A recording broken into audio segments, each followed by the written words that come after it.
Bueno, a mí me va a tocar hablar sobre el tema de esofagitis por cáustico. Esofagitis pues hay en relación al sufijo de inflamación aguda, ¿no? Pero muchas veces ya después de haber sucedido el daño, la inflamación aguda, pues vemos al paciente ya con la complicación crónica como viene siendo la estenosis. Igual, cáustico es en relación a lo que viene siendo cualquier sustancia corrosiva, cualquier sustancia capaz de producir daño. Pues bien, vamos a hablar un poco más con respecto al daño a la mucosa esofágica, porque es menos común que suceda el daño hacia el estómago. Hay dos grupos de pacientes, como bien dijo el doctor Lizárraga anteriormente, en estos casos, lo que son los niños y los adultos. Pero no es la misma que un niño ingiera una sustancia cáustica, porque suele ser accidental, a como llega a suceder en un adulto que es con fines intencionales. Y muchas veces estos pacientes cursan con trastornos psiquiátricos, por así decirlo, por depresión. La mayoría de las ingestas por cáustico suceden en el 80% en los niños. Y en los adultos el 60% sí suelen tener un trastorno psiquiátrico, esos adultos. Pues bien, en Estados Unidos se reportan anualmente alrededor de 5.000 a 18.000 ingestiones agudas por cáusticos. Y esto viene correspondiendo, es una subestimación al 10% de todos los casos que suceden en realidad. Ahora bien, ¿cuáles son los sitios más afectados? Se puede afectar la cavidad oral, la orofaringe, la hipofaringe y el esófago. Pero muchas veces cuando hay lesiones en la cavidad oral y fue con fin accidental, eso no necesariamente traduce que haya daño a la mucosa esofágica y viceversa.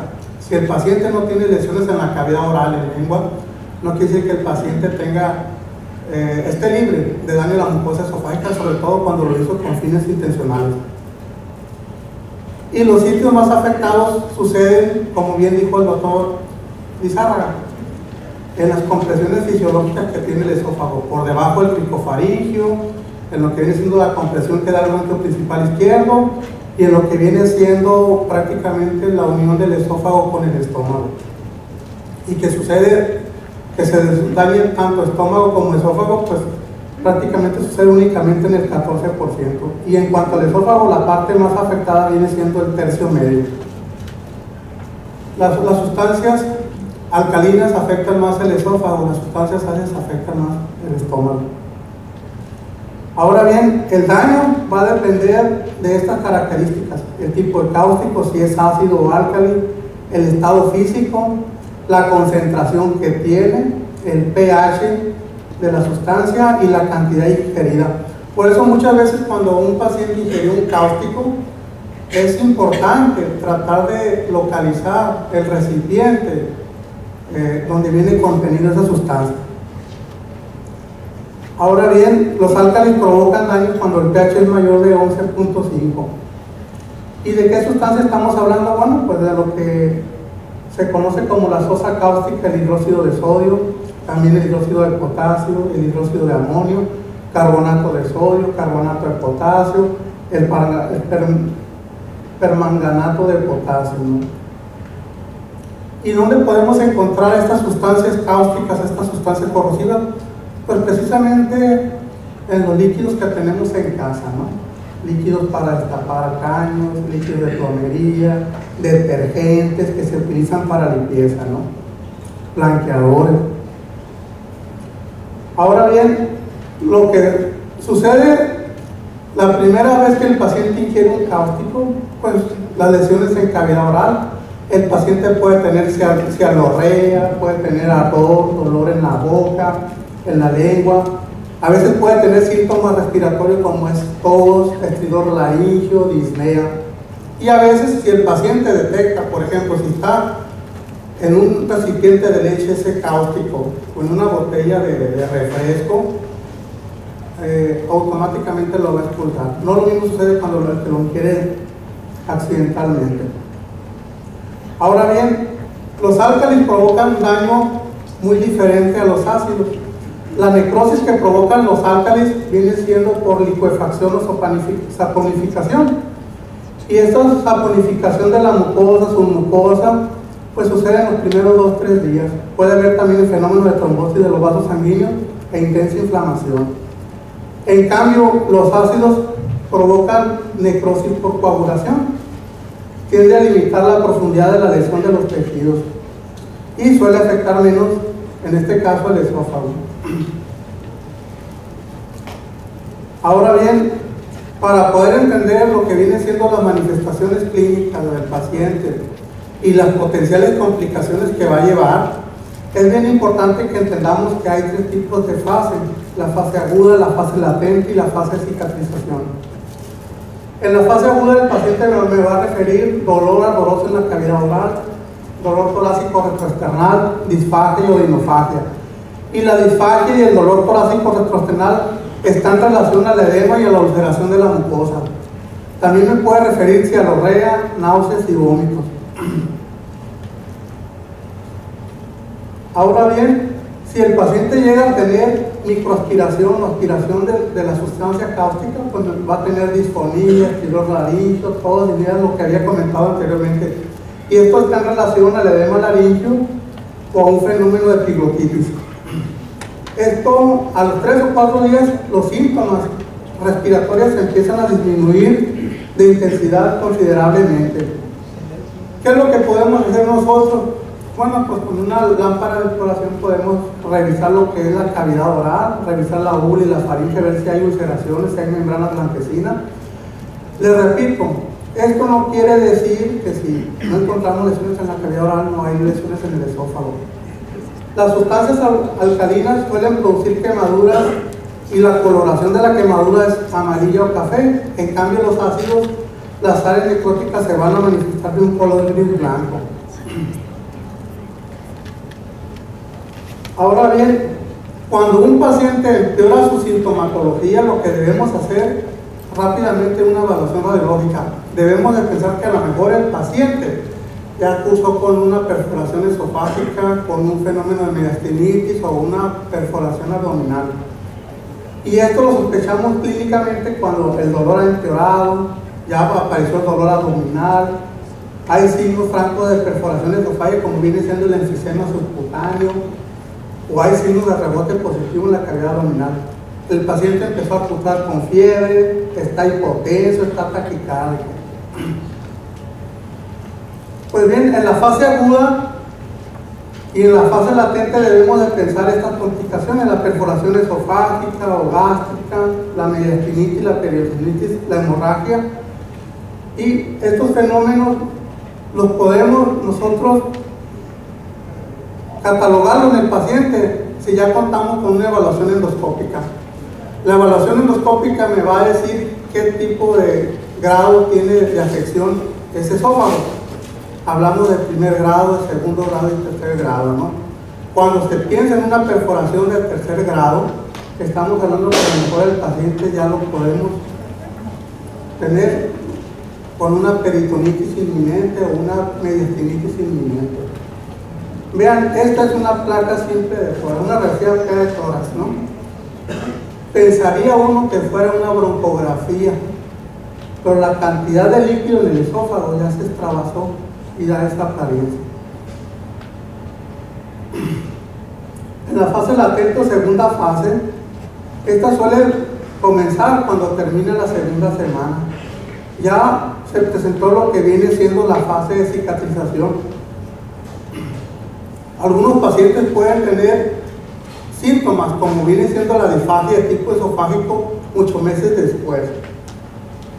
La estenosis se puede ver de la segunda a octava semana en el 80% de los casos, pero predominantemente en los pacientes que tienen esofagitis de tercer grado. En un momento vamos a hablar de la clasificación de Sargan para saber qué tipo de grado tiene de esofagitis ese paciente. De las complicaciones tardías que presentan la infestación aguda de cáusticos está la estenosis del antro gástrico, la estenosis pilórica y el carcinoma de esófago. Estas vienen siendo unas imágenes de una estenosis esofágica por cáustico.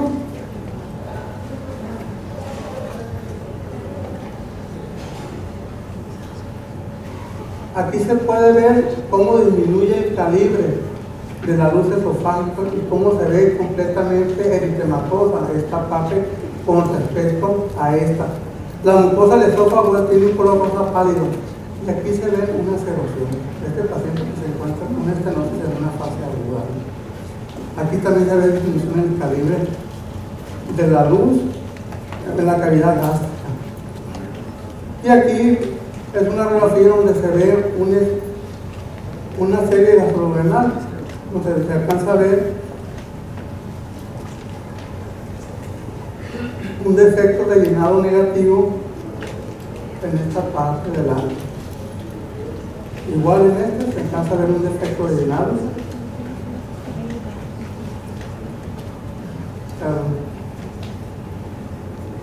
Aquí se ve el defecto de llenado.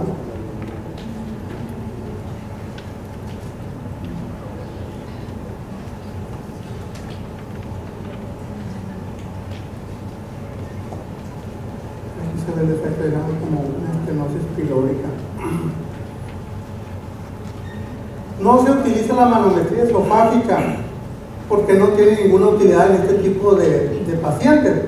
Sin embargo, con fines académicos es bueno saber que hay una disminución de la presión del esfínter esofágico inferior, que puede haber contracciones no peristálticas de baja amplitud, de peroninio en el tercio medio inferior.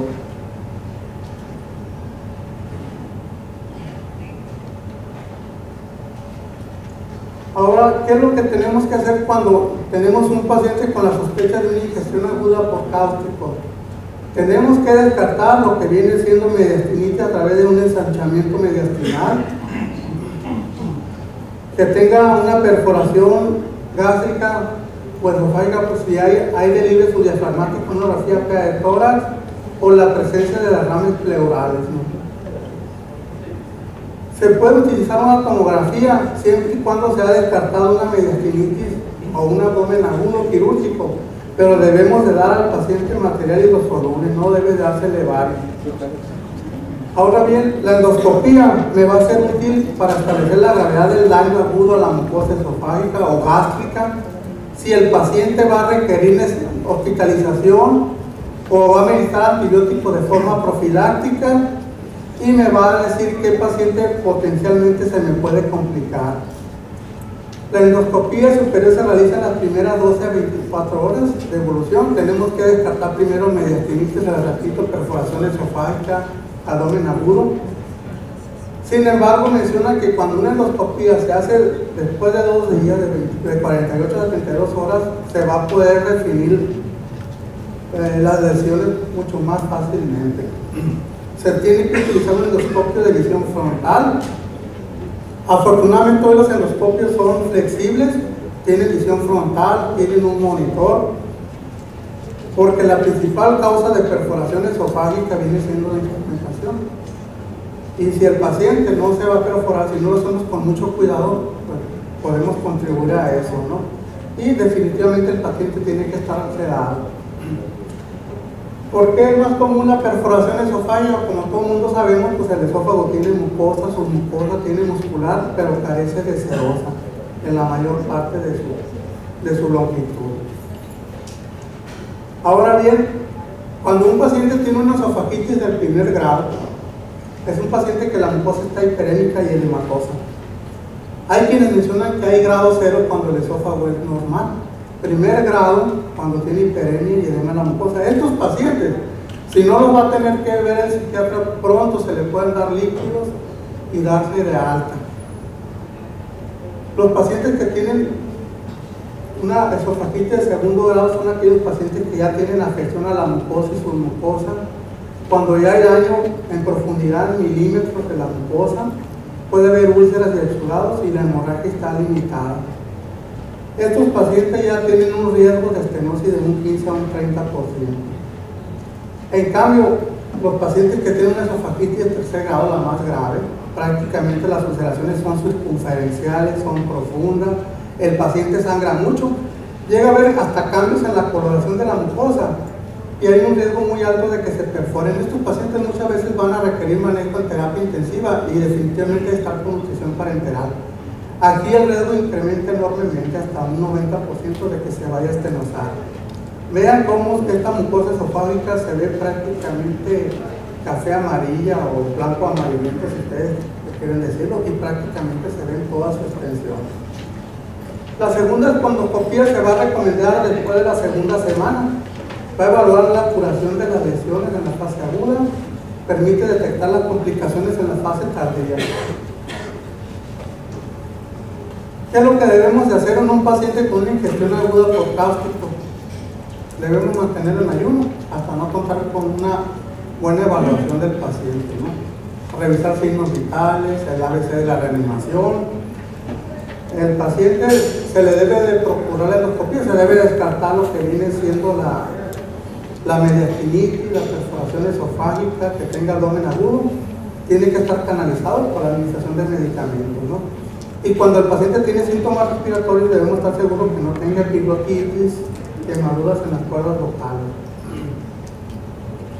Lo que no debemos de hacer es provocar el vómito. ¿Por qué? Porque simplemente estamos respondiendo al paciente otra vez a esa sustancia ingerida. Tampoco son recomendables los lavados gástricos, dar carbón activado no funciona de nada. Incluso no se deben de dar tampoco en los pacientes sustancias neutralizantes, que si ingirió un ácido, dar un álcali o viceversa, ¿no? ¿Por qué? Porque eso provoca quemadura por reacción química. Si no se encuentran lesiones esofágicas y gástricas, el paciente puede darse de alta en cuanto tolere la vía oral. Las lesiones de primer grado requieren manejo sintomático, se observan por 24 a 48 horas. Aquí dice que uno puede dar inhibidores de bombas de protones, medicamentos antisecretores únicamente, ¿no? Y si amerita tratamiento psiquiátrico, pues es un paciente adulto, canalizarlo como debe de ser, o si ellos lo van a tener hospitalizado, para quitar lo que viene siendo la ideación suicida de los pacientes, aliviar la ansiedad, la angustia de los pacientes, pues ya quedaría a cargo de ellos, ¿no?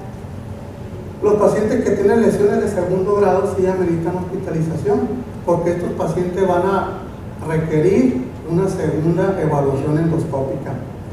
En estos pacientes, como el tubo digestivo no va a estar permeable cuando menos 7 días, 10 días, es recomendable iniciar la nutrición parenteral tempranamente, ¿no? A los 3 o 5 días.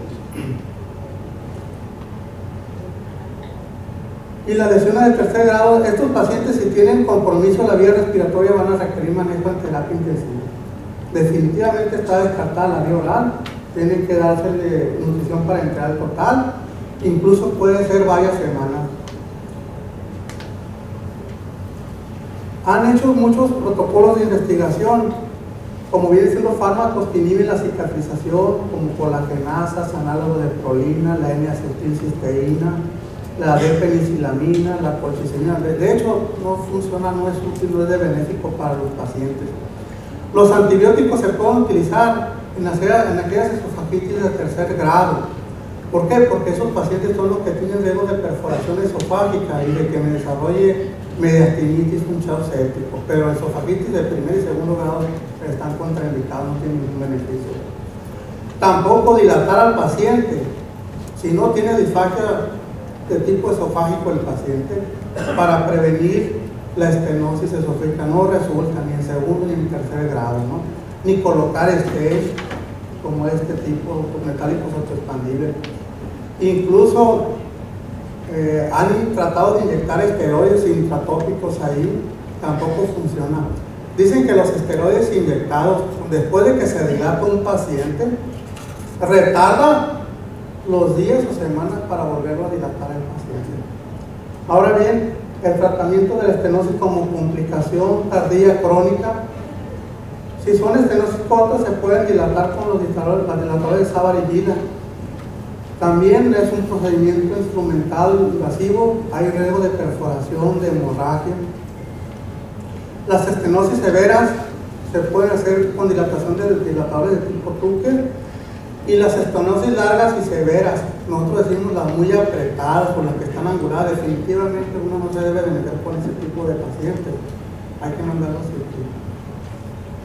Vean, de los tratamientos quirúrgicos, cómo existe la esofagectomía con endófago gastroanastomosis, la cefaltomía con interposición de colon o de yeyuno. Aquí es una transposición colónica. Obviamente, pues se le queda el remanente del esófago. El esófago dañado realmente no tiene interés en quitarse al paciente. Sin embargo, la otra complicación crónica es el cáncer de esófago de tipo epidermoide. Ese paciente se tiene que vigilar endoscópicamente. Ahora bien, cuando hay estenosis del antro, estenosis pilórica, se puede hacer dilataciones endoscópicas o de plano dar tratamiento quirúrgico, como viene siendo una piloplastía o una antrectomía con una piloplastía o una antrectomía con lo que viene siendo una gastroyevinoanastomosis, término terminal del virus rodino. Los cirujanos dicen que esta es muy común que haga fuga anastomótica, que hagan licencia, pero es la más fisiológica. A veces ellos prefieren la virus rodino, procedimientos de reposición tipo 2. Muchas gracias, doctor Luis González.